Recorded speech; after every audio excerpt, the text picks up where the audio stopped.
دمو دبانی ډېرې عزتمنې سپین ږیرې ننګیالي سپین ږیرې ننګیالي ځوانانې د میز د مروت د خاورې د خیبر پښتونخوا د هرې ضلع نه د میز د ډسټریکټ نه د نړۍ ډسټریکټ نه د وزیرستان نه چې څومره علمانو راغلي دي په خیر راغلی ورته وایي هر کله راشي ملګري داسې مشرانو ډېرې ډېرې خبرې وکړې که تاسې خوښ یئ چې میز جنازه وکړو او کرې ته لاړ شي به خو داسې دا چې جنازه یې وکړو کرې ته لاړ شي خو هره ورځ وایي و جنازه چې کوي یا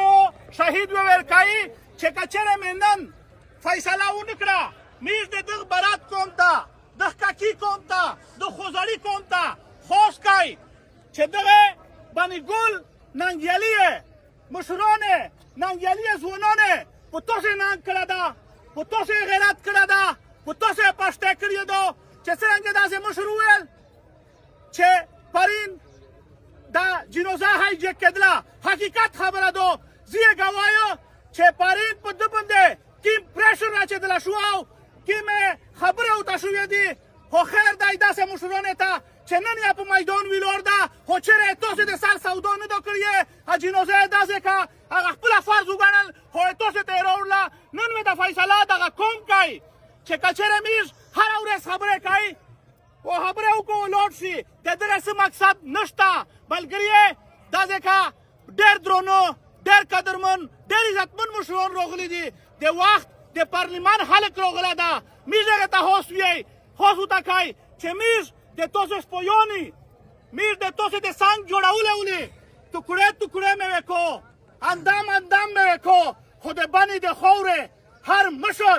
هر ځوان هره پیغله هغې دپاره میز د امن چغه وایي چې دا خو یو شهید ده چې ټوکړې ټوکړې د ټول بنه واچوې چېرې د اواز نه خطاب کوئ ملګري په دا سوچ وکړئ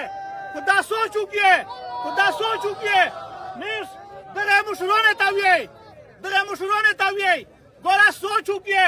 د دغه ویل کې امن خو یې نه غوښتو د امن سره خو یې څه چار نه وه راغلی و بازار ته شاید چې تشي ته وې راغلی سودا ته وې راغلی خو هغه معاف نه شو هغه ټارګېټ شو هغه وویشته شو داسې ده چې چکوره په یو قبرستان باندې روان و نن یې په دغه دنیا شهیدی شي قبرستان باندې ورغی په قبرستان شي ملګري ته ویل چې دا هغه مړه دي او موږ یې په دغه خاوره باندې زندګي تېروي زندګي داسې تېره کړه زندګي داسې تېره کړه چې د ولس دپاره یې تېره کړه د عوام دپاره یې تېره کړه د دغه سپین ږیري دپاره یې تېره کړه موږ د برات قوم ته وایي چې موږ وایي چېرې د بېننګي یار درته خوښه نه کړو د بېننګي یار وایي چېرې درته خوښه نه کړو موږ وایو انشاءالله چې دا دوک د میز ده دا درد د میز ده دا د چېرې ده برات قوم نه وایي چې دا دوک د میز ده دا درد د میز ده خو ملګري